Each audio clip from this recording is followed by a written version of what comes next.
Unit with Madam Erlinda Alvarez. Municipal Library with Madam Leonarda Aliado. Local Civil Registry with Sir Ismael Jojo Malikdem Jr. With Mayor's Action Center with Madam Jocelyn Espejo. Municipal Disaster Risk Reduction Management Office with Madam Genevieve Uy Binibe. Municipal Cooperative Development Office with Madam Mercedes Peralta. Municipal Planning and Development Office with Madam Malin Torio. Municipal Social Welfare and Development Office with Madam Kimberly Basco. Public Information Office with Sir Resty Udon and Dr. Leticia Ursua. Rural Health Unit 1 with Dr. Paz F. Avalio. Rural Health Unit 2 with Dr. Adrien Strada. Sangguniang Bayan with SB Secretary Joel Camacho. Environmental and Solid Waste Management Office with Sir Edgardo Angeles. Special Economic Enterprise with Ms. Jernaline Santos. Municipal Tourism and Cultural Affairs Office and Bayambang Poverty Reduction Action Team with yours truly. Municipal Treasury with Madam Luisita B. Danan. Office of the Municipal Administrator with our Administrator, Attorney Raimundo B. Bautista Jr. Office of the Vice Mayor and the Sangguniang Bayan. And to the employees of the Office of the Mayor. Yan po, mga kaibigan. Bago po natin umpisahan, nais ko po munang batiin ang always present na Municipal Councilor from day 1 to until the end, Municipal Councilor Martin Tirado II. Yan. Binabati rin naman po natin ang ilan pa pong miyembro ng Sangguniang Bayan sa pangunguna ni Vice Mayor Raul Sabangan at syempre ang atin pong butihing Mayor, Dr. Cesar Tirado Quiambao. Binabati rin po natin ang mga national agencies na naririto at kasama po natin. Nariyan po ang BIR, COMELEC, PhilPos, Municipal Trial Court, syempre ang Bureau of Fire Protection sa pangunguna po ni SFO4 Edwin Consolacion, at ang atin pong Philippine National Police sa pangunguna naman po ni Police Lieutenant Colonel Andres D. Calawad Jr. Sir? At hindi ko rin po makakalimutan, pero muntikan ko pong makalimutan, ang Public Order and Safety Office sa pangunguna ni Colonel Leonardo Solomon. Sir, good morning po. At sa lahat po ng mga naririto, sa mga kababayan po natin na nanunood via Facebook Live, magandang umaga po sa inyong lahat. Good morning! Yan. Siguro yung ICT ready na at hindi na ako magbibit. Baka hindi na naman gumana yung video na yan at bigla-bigla nyo akong pinagbibit dito. Kumusta po ang inyong weekend? Kanina pa ako nag-good morning, parang hindi kayo masaya lahat. Hello? Masaya po ba kayo na nakita nyo po ang isa't isa ngayon?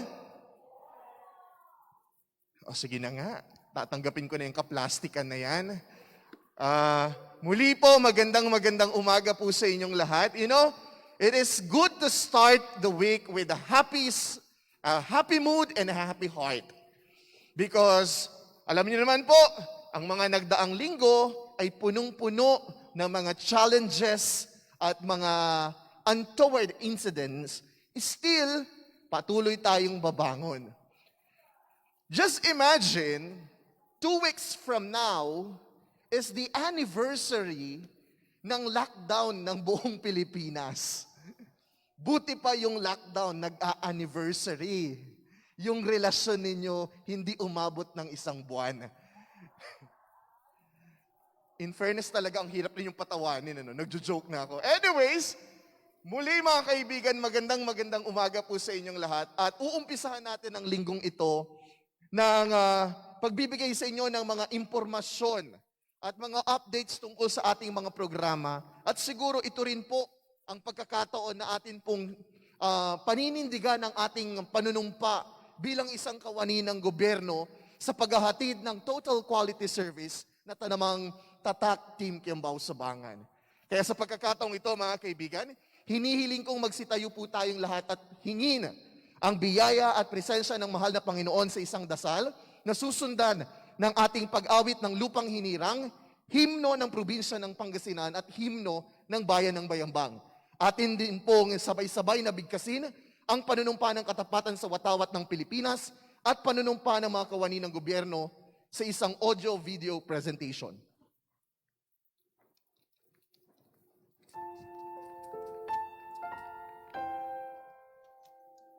O mapagpalang Ama, may pagbubunying nag-aalay kami sa iyo ng mga panalangin at pasasalamat para sa pinakatatanging regalo mo sa sangkatauhan, ang iyong marubdob na pagmamahal at awa.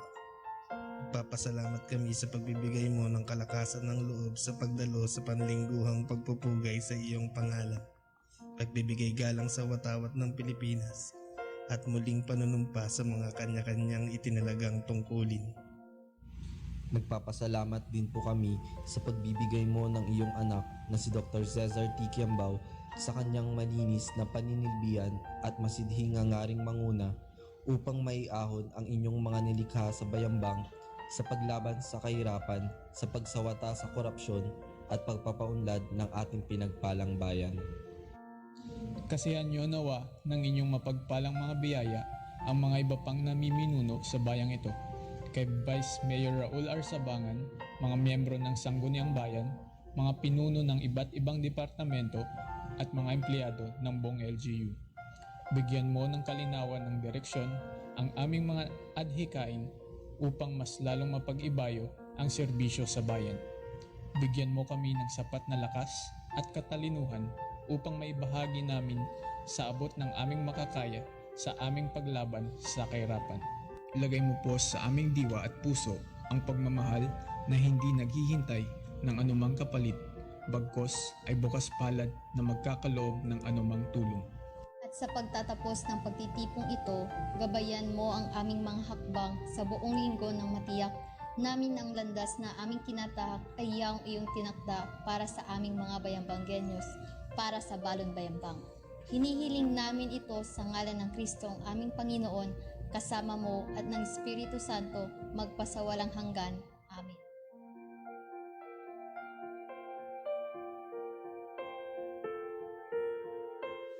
Mga kababayan, ang pambansang awit ng Pilipinas.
Pinaglimbaling bayamban, tawiran inuunan kaatanan. Marakdaka, ya panayaman, ni matalak hanggat pinarman.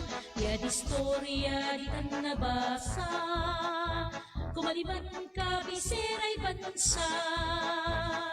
Iagel ni ka, agni paunyanan, si kalay lawas ya simpitan. Ibelang bayambang, bali ko bayambang, tawir ko bayambang, arun bayambang. Seter abig na ulupan, tan progreso'y agla ng parar. Ni kuritet sang kamunduan, sang karapuyan ya kalutan at dalan. Bayambang balik kong kabangunan, ni udal at nunutan liknaan. Agan balot, anatila, ayala, tinablin bayambang. Ibelang bayambang, bayambang, tawir ko bayambang, arun bayambang.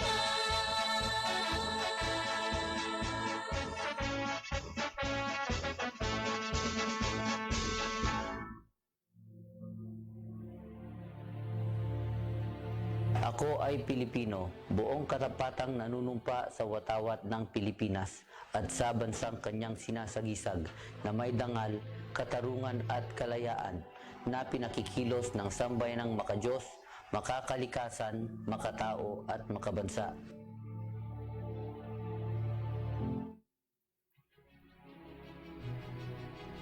Ako'y kawani ng gobyerno. Tungkulin ko ang maglingkod ng tapat at mahusay. Dahil dito, Ako ay papasok ng maaga at magtatrabaho ng lampas sa 3 oras kung kinakailangan. Magsisilbi ako ng magalang at mabilis sa lahat ng nangangailangan. Pangangalagaan ko ang mga gamit at kasangkapan at iba pang pagmamayari ng pamahalaan. Magiging pantay at makatarungan ang pakikitungo ko sa mga lumalapit sa aming tanggapan. Magsasalita ako laban sa katiwalian at pagsasamantala. Hindi ko gagamitin ang aking panunungkulan sa sarili kong kapakanan. Hindi ako hihingi o tatanggap ng suhol. Sisikapin kong madagdagan ang aking talino at kakayahan upang sa antas ng paglilingkod sa bayan ay patuloy na maitaas. Sapagkat ako'y kawani ng gobyerno at tungkulin ko ang maglingkod ng tapat at mahusay sa bayan ko at sa panahong ito. Ako at ang aking kapwa-kawani ay kailangan tungo sa isang maunlad, masagana at mapayapang Pilipinas. Sa harap ninyong lahat, ako'y taos-pusong nanunumpa. Thank you very much. You may now all be seated.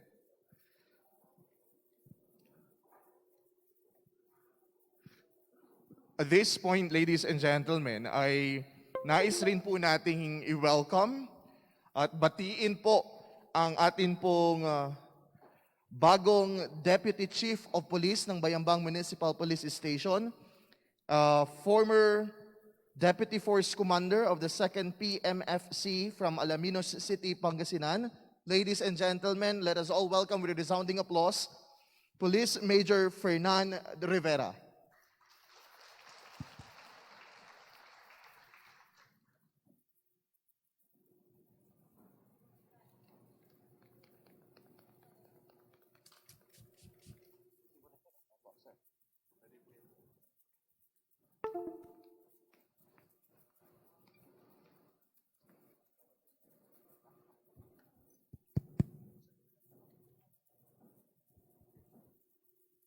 Magandang umaga po sa ating lahat.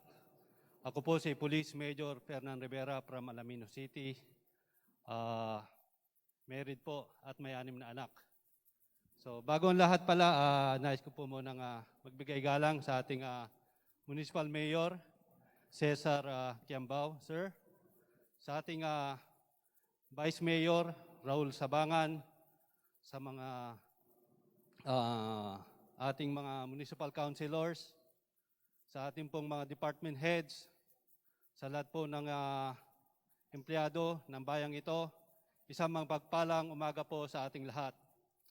Ako po ay nagpapasalamat at masusubukan ko rin pong ma-assign dito sa magandang bayan nyo na pinagmamalaki po natin dahil sa maraming pong award na natatanggap. Muli po, magandang umaga po at marami pong salamat sa inyong lahat.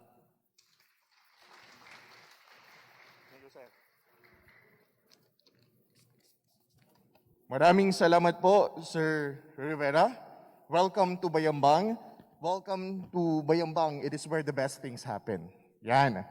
Mga kaibigan, panoorin naman po natin ang mga kaganapan ng nakaraang linggo sa atin pong Bayambang Gen News Monday Report. Panoorin po ninyo ito.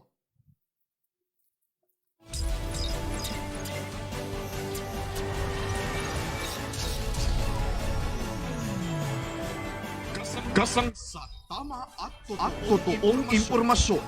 Kaisa sa revolusyon laban sa kahirapan. Bayambang Gen News. Bagong RHU itinayo sa Barangay Pantol. Inilapit na sa mga residente ng Barangay Pantol ang mga serbisyong pangkalusugan ng munisipyo sa tulong ni House Deputy Speaker Rosemary Baby Arenas. Ang Rural Health No. 5 ay itinayo doon upang tugunan ang mga pangangailangan ng ating mga kababayan sa mga pinakamalalayong barangay sa Bayambang. Ito ang ikatlo sa mga RHU na naitayo mula nang maupo sa pwesto ang Administrasyong Kiambao-Sabangan. SAP-LAG payout sinimulan na. Sinimulan na ang unang bugso ng pamamahagi ng Livelihood Assistance Grant ng DSWD noong February 3 sa Event Center.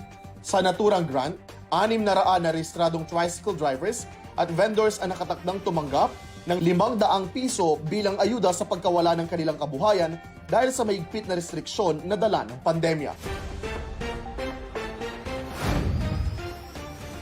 MAC meeting nagpatuloy. Matapos ng halos isang taon, muling nagpulong ang Municipal Advisory Committee sa pangunguna ni Mayor Cesar Kiambao at sa pag-organisa ng DSWD Regional Field Office 1 Municipal Links at MSWDO. Sa pagpupulong ay tinalakay ang kalagayan ng mga mahihirap nating kababayan, partikular na mga miyembro ng Pantawid Pamilyang Pilipino Program o 4Ps ng DSWD, na siya na rin kasapi ng Sustainable Livelihood Program ng ahensya. Sa pulong na ito ay ina-update ang bawat miyembro, ang lahat ukol sa kanilang mga ginagawa kaugnay ng mga 4Ps at mga proyektong nakapaloob sa SLP. Women's Organization nagkaroon ng first quarter meeting.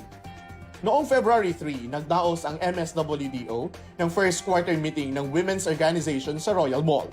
Kabilang sa mga issues at concerns sa tilalakay ang pagkakaroon ng General Assembly para sa eleksyon ng bagong officers, pagkakaroon ng regular meeting at pagsasagawa ng orientation ng women's rights and handling BAUC.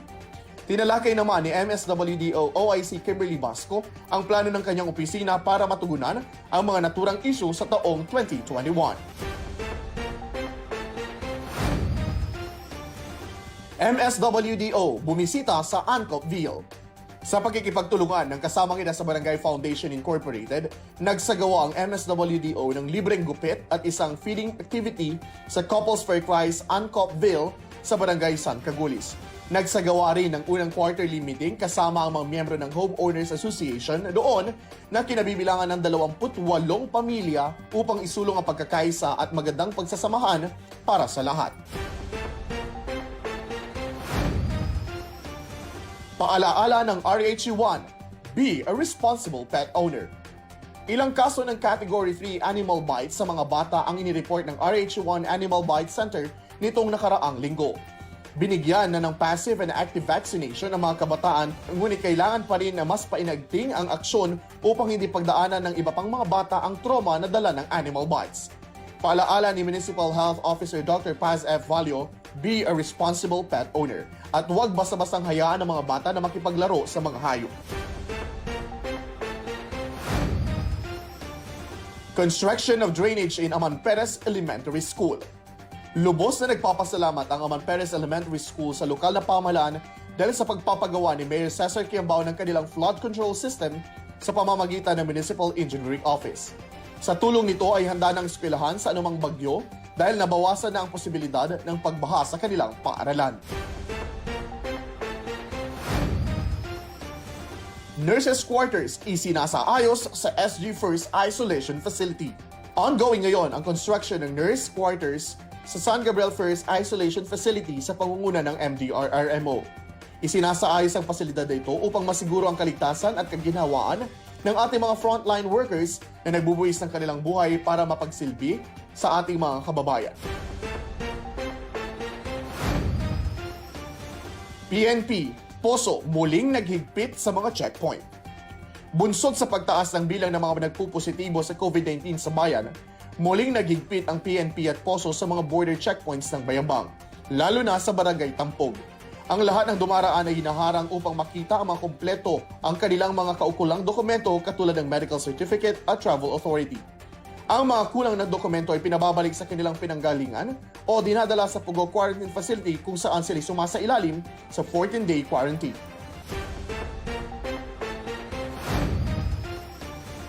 Traffic Enforcer Outpost, itinayo ng Poso. Nag-inspeksyon si Poso Chief Colonel Leonardo Solomon na mga itinayong outpost sa traffic enforcers sa HIPAD o Highway Public Assistance Desk upang gawing mas maayos at ligtas ang pag-agapay ng mga traffic enforcers sa mga motorista.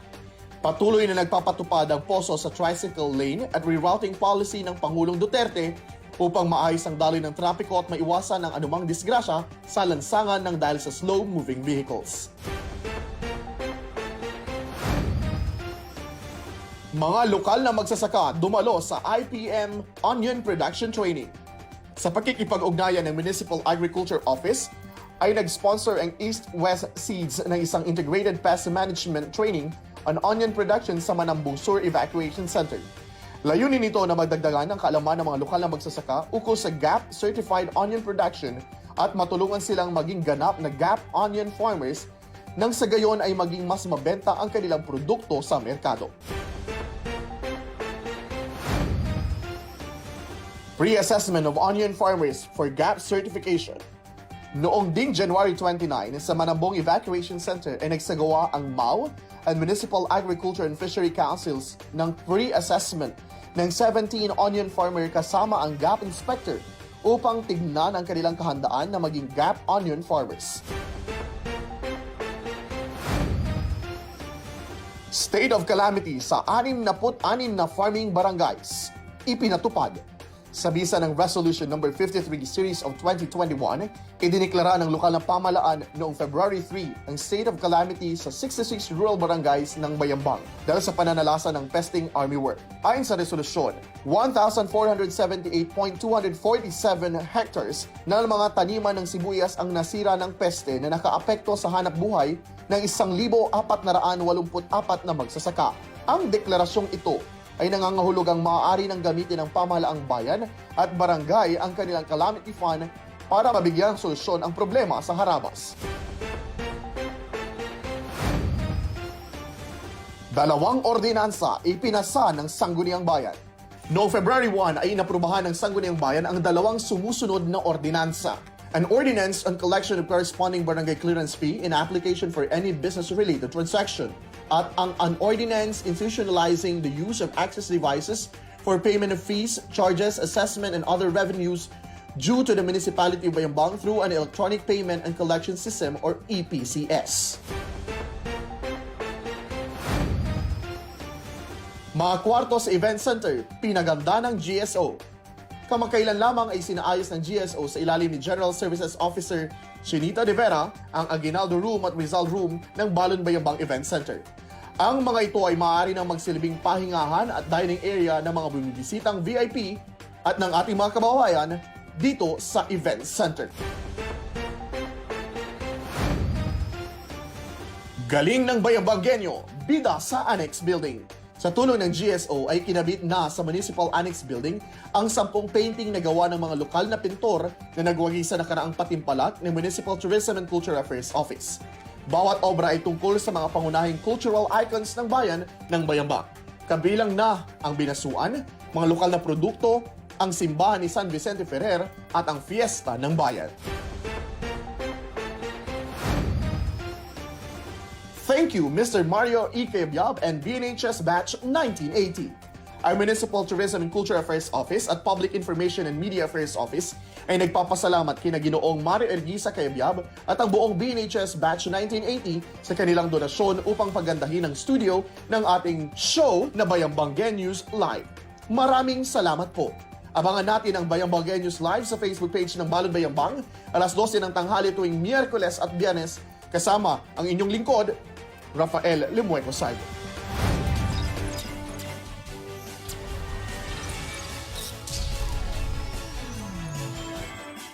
Kasangga sa tama at totoong impormasyon. Kaisa sa revolusyon laban sa kahirapan. Bayambang Gen News. Ang mga kapulisan ng Bayambang Municipal Police Station sa pamumuno ng hepe na si Police Lieutenant Colonel Andres D. Calao Jr. kasama ang Bureau of Fire Protection, POSO at Kabayan Action Group ay patuloy sa pagpapaigting sa pag-implementa ng Interagency Task Force Guidelines sa ilalim ng Modified General Community Quarantine, sa Quarantine Control Point at sa mga quarantine checkpoint sa bayang ito, kung saan ang mga walang maipakitang kaukulang dokumento tulad ng medical certificate at travel authority ay hindi pinapayagang makapasok sa bayang ito upang masigurong tayo ligtas sa sakit na COVID-19.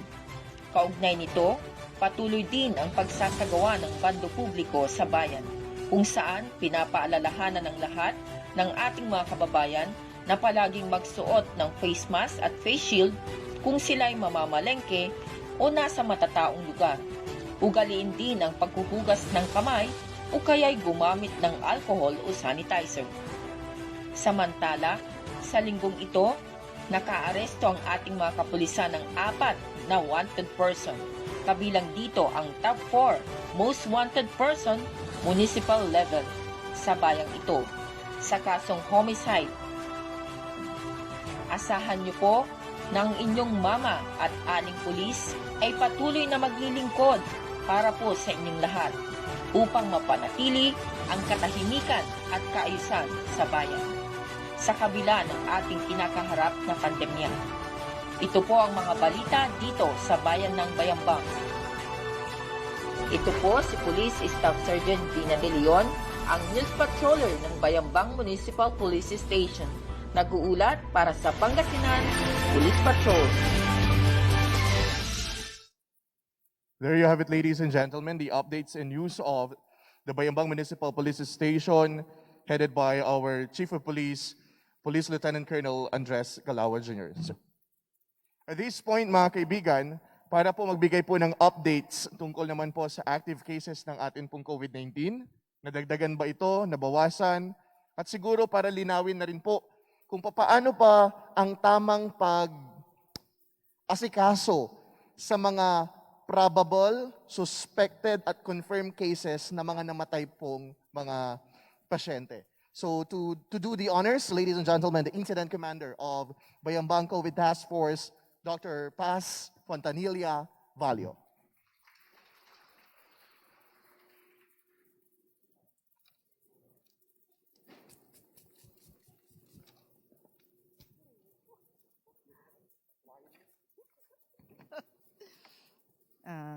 Good morning po sa ating lahat, sa ating pong mahal na Mayor who has been very supportive sa ating pong mga adhikain. Good morning, sir. Sa ating pong always present na Kagawad Tirado. Sa ating pong mga kasamahan sa national government at saka local government, co-workers, a pleasant morning po sa ating lahat. Tayo po ay nagkaroon ng 20 na active cases for the week, pero graduate po yung 2. So as of this time, we have 18 active cases and 72 po ang recovered na, 8 po yung namatay.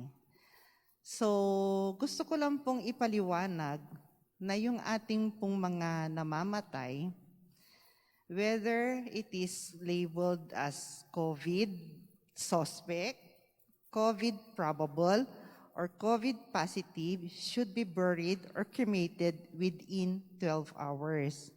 So ano pong ibig sabihin ng suspect? Usually po yan ay yung nakita nila yung signs and symptoms ng mga doktor sa hospital na kung saan siya po ay sinususpetsa na may COVID-19.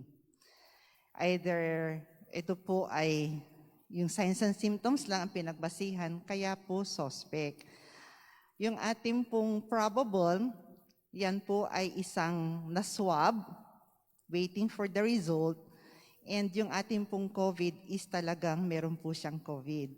So pag ito po ay na-label suspect, probable, or COVID positive, sila po ay dapat na makremate or maibury within 12 hours. Hindi po ito batas lang ng LGU ng Bayambang, but ito po ay ipinatutupad sa buong mundo na hindi na po yung kagustuhan natin na gawin yung ating tradisyonal na lamay and everything, ay hindi po nagagawa dahil po hindi pa natin alam kung paano po aktibidades ng ating COVID-19 na virus. So pag ganun po, tayo po ay sumusunod sa batas, at kung hindi po tayo sumunod sa batas, kami naman po ang mananagot ng mga implementors. Kaya pagpasensyahan po kung it's so difficult to be dying at this time of pandemic. Kasi po, yun nga, pag ikaw ay nakitaan ng simptomas ng COVID, ililabel kan suspect. And lahat po ng ating mga kaso or most of our cases na namamatay po are with comorbidities. So ibig sabihin, pwedeng may bumibisita sa kanila na asymptomatic na may virus at siya po ay naisasalin sa ating mga may sakit na mahal sa buhay. So, ito po yung nangyayari na every time you bring a patient, moribund na or malapit ng mamatay, usually ito po yung nakikita ng ating mga hospital doctors na hindi naman po namin nakikita. So, we depend on the death certificate, what is written on the death certificate, para po ma-implementa natin ang ating batas sa in disposing our dead mahal sa buhay. So sana po sumunod tayo kasi hindi nga natin alam, and if ever yung exhumation po or whatever hindi po pinapayagan dahil po pwedeng ito po ay hazardous sa hawak, hazardous sa komunidad, at ito po ay magdudulot pa ng iba pang hazard sa ating bayan. So, I hope every one of us understand this, and sana po maging cross-multiplier po tayo para ipahatid sa ating mga kamag-anak sa ganitong proseso ng pagdidispose po ng ating mga namatay sa na COVID suspect, probable, at saka positive po yan. So, gusto ko lang pong din sabihin ang tungkol sa ating bakuna na may ipapakita mamaya, wherein one of the priests is a molecular biologist at siya po ay napakaganda yung kanyang explanation. So, on the following days po, iikot po ang mga health personnel para mahikayat po natin ang ating mga kababayan na magpabakuna dahil po yung ating survey na binigay po na survey forms, kokonti po ang nagresponde. Hindi po natin masasabi kung which one of the vaccines will be bought by the national government. So ibig sabihin, 70% of the population or yung doses will be shouldered by the national government and 30% will be shouldered by the local government. So with this po, ang 75 to 80% should be vaccinated para sa ganun magkaroon tayo ng herd immunity. Yung herd immunity po, kasi yung ating mga bata, yung ating medyo matatanda at yung may mga allergies, na hindi mababakunahan, if we are able to reach the herd immunity or 75 to 80% of the population have been vaccinated, protektado na po yung ating mga hindi nabakunahan. So tayo po ay able, healthy tayo, and we should contribute to the pag-stop ng ating pandemic na to. Tayo po ay magkakaroon ng symptoms at the start or yung side effects na tinatawag natin na very mild naman, and within 24 to 48 hours it will be gone, such as fever, yung pain po sa injection site na common po sa ating mga binabakunahan. It is a routine job of our midwives and sa ating mga health people na nagbabakuna po kami buwan-buwan sa ating mga bata. But then with this COVID-19 vaccine, para sa mga adults lang po, 18 years old and above, at may mga guidelines naman po tayo na sinusunod, hindi tayo basta turok ng turok. So I hope we will be able to enlighten your mind. We will be able to watch this one para sa ganun ay mapalitan whatever agam-agam na meron po tayo. So with that, thank you and good morning po sa ating lahat.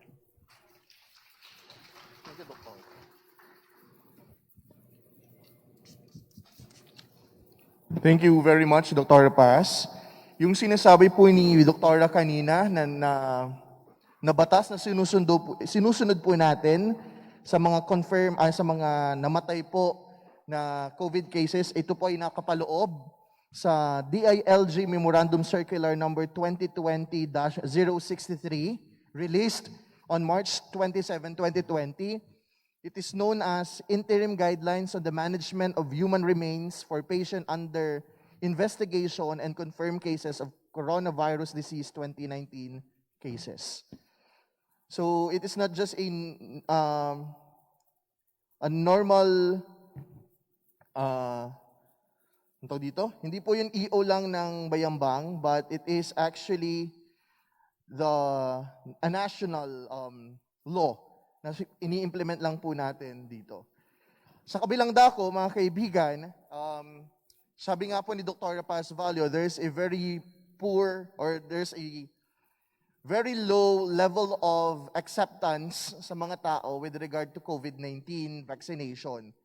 Together with the task force headed by Colonel Leonardo Solomon and with our mayor, nakapag-research po si mayor ng isang video na gusto niyang i-share sa inyo ngayong umaga para po mas maliwanagan po tayo kung gaano po ba kaimportante ang pagpabakuna laban sa COVID-19. And with this, ladies and gentlemen, let us listen and understand the video to be presented by Reverend Father Nicanor Ostraco, OP, a microbiologist, on the ethical and scientific issues of COVID-19 vaccinations. Please watch this. On the science and ethics of the COVID-19 vaccines. After the presentation, I will be very happy to answer any questions you may have on the COVID-19 vaccines or on COVID-19 as an infection with a special emphasis in the Philippines. So my presentation is going to be divided into 3 parts. First, I would like to inform you on how the COVID-19 vaccines actually work, because it's really important that you understand why vaccines do what they do. We will then discuss the COVID-19 vaccines that will be available in the Philippines, both with a special emphasis on the moral dimension, the moral dimension of some of these vaccines. I will then conclude with a discussion of a timeline for the COVID-19 vaccine arrival in the country. I currently serve on 2 vaccine procurement and deployment task forces, one for Quezon City, the largest city in the country, and second for the city of Las Piñas, where my mother actually works. So hopefully I will be able to help you to understand the challenges and struggles that we will have over the next year as we attempt to vaccinate the Filipino people. So this is an image of SARS-CoV-2, which is the virus that is responsible for COVID-19. And I show it to you because we are going to refer back to this picture several times during this presentation.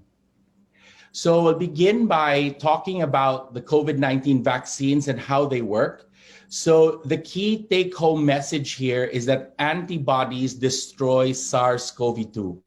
And the reason why the pandemic has been so devastating around the world, so as of yesterday, 100 million people have been infected with SARS-CoV-2 in less than a year. And the reason why we are so vulnerable to COVID-19 is because no one has any antibodies against SARS-CoV-2. And so the goal of the vaccines is to help our bodies to make these antibodies that will destroy SARS-CoV-2. And this is a picture, a very famous picture. This is Helen Keenan. She is 91 years old, and she's the first person to be vaccinated against COVID-19 in the UK. She was vaccinated in the middle of December. And what people may not realize is that the nurse who vaccinated her is actually a Filipina who had been serving in the National Health Service of the United Kingdom for 25 years. So returning back now to the picture of the SARS-CoV-2 virus, what I would like to point out to you, and it's encircled in red, is what is called the spike protein. And the spike protein is a bump on the surface of the virus. So if you took your hand and you touch the skin of the virus, what you would see on the surface of the virus is about 75 of these spike proteins. And the spike protein is used by the virus as a key to enter each one of our cells.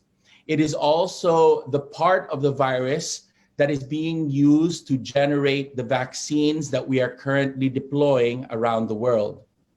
And so there are several kinds of vaccines that are being deployed, but the major idea behind these vaccines is we take the spike protein that covers the surface of the virus and we inject that into your body, or we inject the information that will allow your body to make just that protein. So there is no living virus that is injected directly into you. If they do that, and the Chinese vaccines have that approach, the virus has been killed before it is injected into your body. So which vaccines will be available in the Philippines? I would like to begin by just pointing out a very important ethical consideration. So this is a picture of HEC-293 cells. And these are the cells that were obtained from the remains of an aborted female fetus in 1972 in the Netherlands. So these are the cells that remain. So there is no part of the fetal body other than cells that were descended from fragments of this child's kidneys. And what is important to know is that some of the vaccines were made using these cells. And I wanted you to see the cells because so many people imagine that what you are dealing with here are parts, visible parts of a fetal body. And some people I know have asked me whether or not there are baby parts actually inside the virus. And one of the things I want to show you is that these are the cells that were used to make the vaccine, but none of these cells are actually injected into you. They were used during manufacture, but they are destroyed in the process of making the vaccine. And I'm going to indicate vaccines that were made with these aborted cell lines, these aborted cells, with this icon, this orange icon of an unborn baby human fetus. Now, in terms of the church's teaching on this, the Congregation for the Doctrine of the Faith released a note on December 21st, and I am quoting this text here for your reference. And basically, what the most important part is the part in red. So the Holy See has said the following: it must therefore be considered that in such a case, all vaccinations recognized as clinically safe and effective can be used in good conscience with a certain knowledge that the use of such vaccines does not constitute formal cooperation with the abortion from which the cells used in the production of the vaccines derives. So I'm going to simply end here, and I can discuss this document from the CDF with you further during the question and answer session. However, when I teach this in my class, so I am a moral theologian, so I teach classes in moral theology. When people talk about formal cooperation or formal appropriation with evil acts in the past, I point out that Roman roads were constructed by slaves many thousands of years ago. And I ask the question, may a virtuous tourist, may a Catholic bishop walk on these roads that were constructed by slaves 2,000 years ago without implicating themselves in slavery?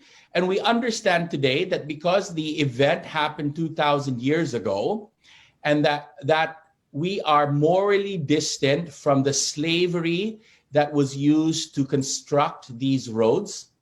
And so we do not have moral problems with Catholic bishops or Catholic people walking on the streets of Rome. It would be different if our walking on these streets led to future acts of slavery. And so what the church has determined, and moral theologians are in agreement, is that because the abortion happened in the past and the use of vaccines, for reasons I can explain during the question and answer, will not lead to future abortions, then we may avail ourselves of these vaccines for grave reasons, including and especially ending the pandemic, in the same way that we can walk on Roman roads that were constructed by slaves thousands of years ago. So returning now to the vaccines for the Philippines, this is a map that I obtained online that will identify the vaccines that we are expected to receive in the Philippines. I'm going to divide them into 3 categories. So the first category are the vaccines we will expect to receive from the West. So right now we have Moderna and Pfizer and AstraZeneca. So these are the 3 vaccines. More about them shortly, but these are the 3 vaccines that have currently been approved for distribution around the world from the West. We also have the Gamaleya vaccine from Russia. And then we have 2 vaccines that have been approved by different countries, Sinovac and Sinopharm from China. So these are the major categories, and I would like to go over each one of them now. So this is a chart to compare the different vaccines. These are the vaccines produced in the West, and the following slide will add the information from the Chinese vaccines. So what you will see here are the first 2 that were approved were Moderna and Pfizer. They're about 95% effective, and they have to be given in 2 doses separated by either 3 weeks or 4 weeks. Now, the challenge of these vaccines in the Philippines is especially that the Pfizer vaccine must be transported and stored at minus 70 degrees Celsius. This is colder than the temperature in Antarctica. And so in the Philippines, we do not have sufficient freezers and refrigerators to store these vaccines, the Pfizer vaccine. Now, Moderna vaccine can be kept in a regular freezer for ice cream or for frozen meat for up to 6 months. We then have the AstraZeneca vaccine and the Russian Gamaleya. Both of these can be kept at regular fridge temperatures, but both of these were made using fetal cell lines from the abortion in 1972. With regards to effectiveness or efficacy, you can see that Moderna, Pfizer, and the Russian vaccines are relatively good. The AstraZeneca ranges from 60 to 90%. The standard approved protocols in the United Kingdom is 62%, is what we would be expected to use here in the Philippines. With regards to the Chinese vaccines, neither of these are morally controversial. They actually are made up of dead virus. Their efficacy ranges from 50 to 91 for Sinovac, and Sinopharm is 78%. They can be kept in a regular refrigerator, like the refrigerators you find in your home. And so this is one of the advantages of this vaccine in the Philippines. Now, in terms of price, so let me just, this is a price list of the vaccines that was released by Senator Sonny Angara's office. We have learned since then that the government is negotiating specific prices for each vaccine based upon their bilateral agreements with the vaccine companies. What is most important to see, though, is the cheapest vaccine that is currently approved is AstraZeneca, and that was the vaccine that was made in the United Kingdom using the fetal cell lines. And I know because Quezon City bought these vaccines, and so did Las Piñas, at a discount rate of about 500 pesos per Filipino. Moderna and Sinovac. So we have been told by Secretary Galvez that the Sinovac vaccine, even though the list price is 3,600 pesos, the Philippine government was able to purchase it for around between 600 and 700 pesos per person. Now, I point this out because what became very clear during the negotiations for these vaccines over the last month or so is that the poorest Filipinos will be receiving vaccines, primarily AstraZeneca, that were created using the fetal cell lines. We also expect that the poorest Filipino will receive Sinovac and Sinopharm, and probably Gamaleya as well from Russia. Let me explain why. By this final part, the COVID-19 vaccines, when will they arrive in our country?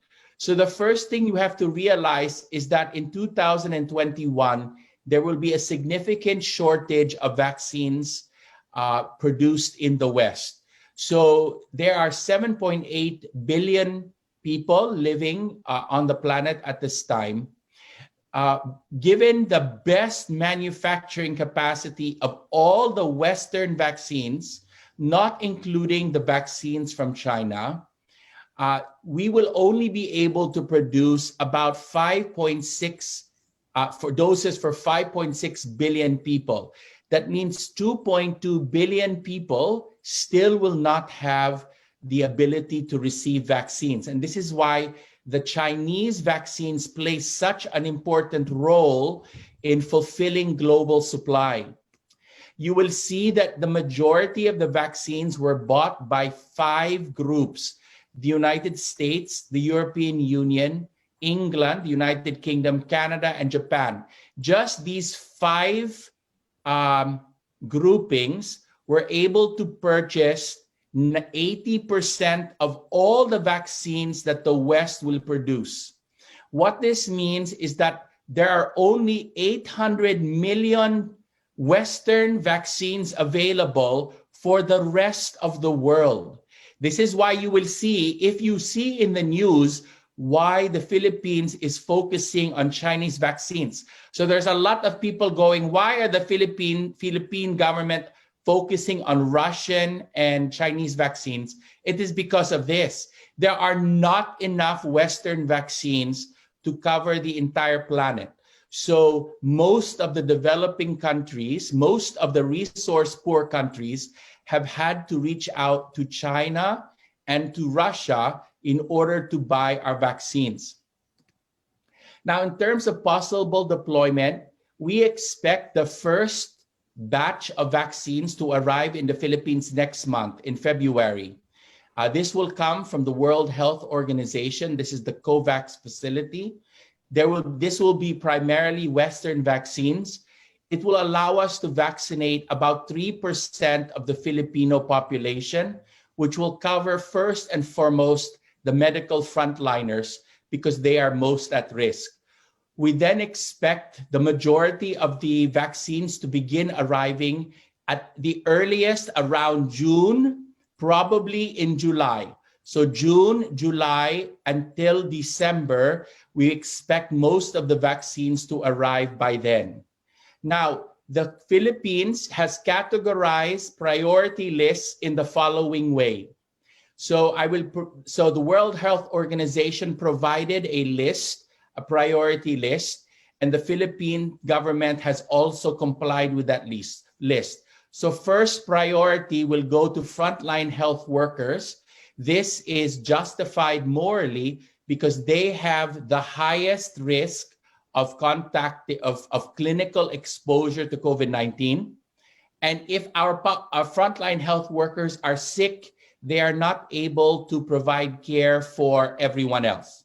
So this is about 0.57% of the Philippine population.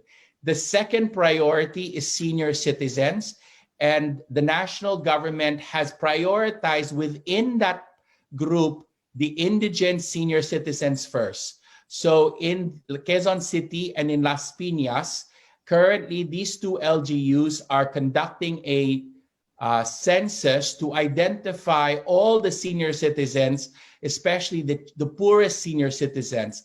You have to know that this is unlike any other country in the entire world.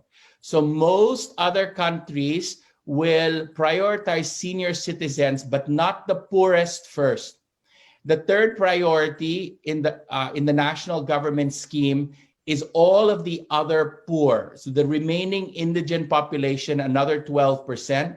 Again, this is unprecedented in the entire world.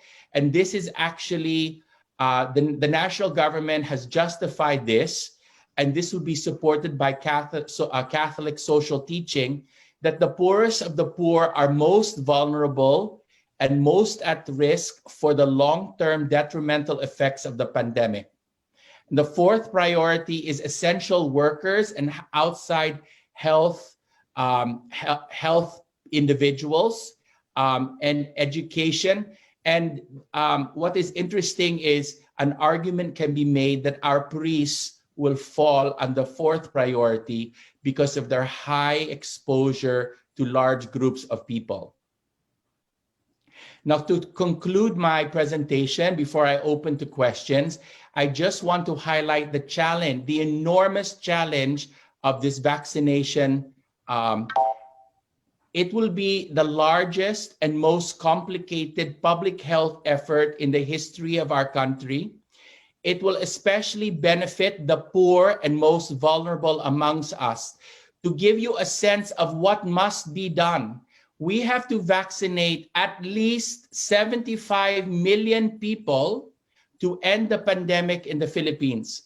This is every single Filipino adult. And the reason why is because the Philippines is a relatively young country.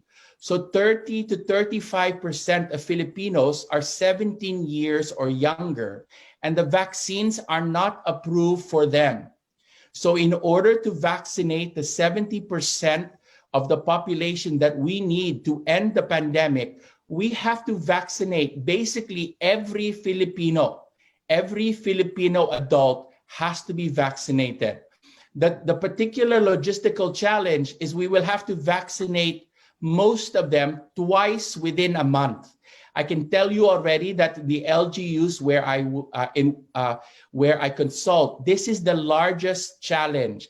how do you convince Lolo and Lola who live in a slum to come back to the hospital or to come back to the vaccination center 28 days after they were vaccinated? So most Filipinos believe that when they are vaccinated once, tapos na.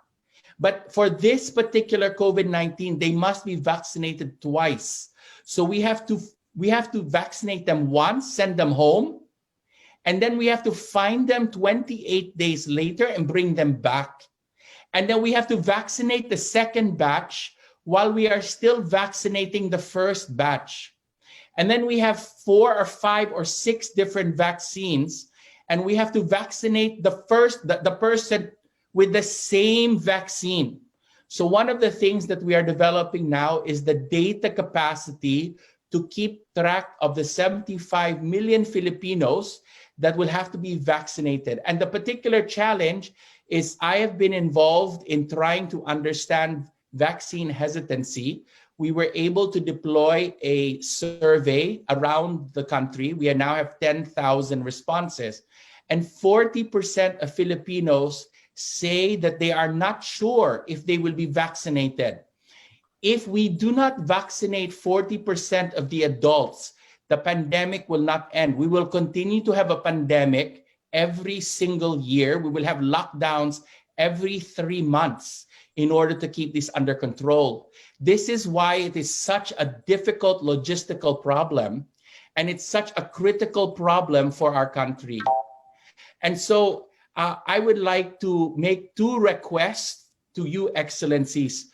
First, I humbly ask that the bishops of the Philippines consider adding the intention to the Oratio Imperata that we are already praying for, to beg God to bless our efforts to end the pandemic.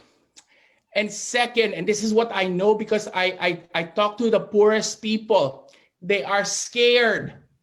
And so they are so scared to be vaccinated. And it breaks my heart because they are the most vulnerable ones, the oldest ones, the poorest ones, and they are terrified. And so I ask that the bishops of the Philippines, that you consider being vaccinated on TV alongside the mayors of your LGUs.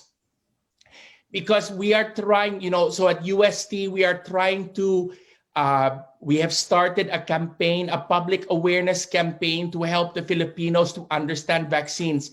But one of the things we have discovered is that science is not enough. They do not trust science, but they trust their bishops. And so it's most important that the church help the country to fight this pandemic. Otherwise, it will not end. This is the challenge we have. If 40% of the Filipinos do not vaccinate, we will not be able to end this pandemic. And they will have to be vaccinated every year in order to keep this pandemic at bay. So you can imagine, I've been working on this for 8 months now, and the last 2 months on the vaccines. And it is so heartbreaking to talk to Filipinos who are terrified about the vaccines. But it's so important for them to be vaccinated.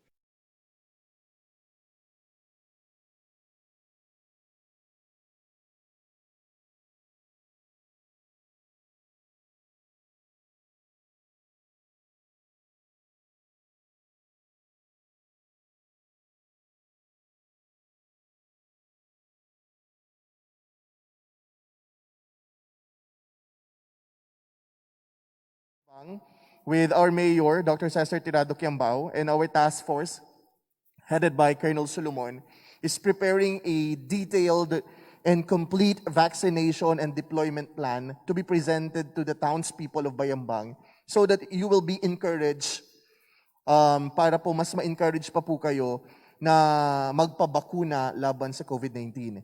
And with this, the task force bakuna are all invited to attend the meeting 11 o'clock this morning at the RH1 conference room, according to Colonel Solomon.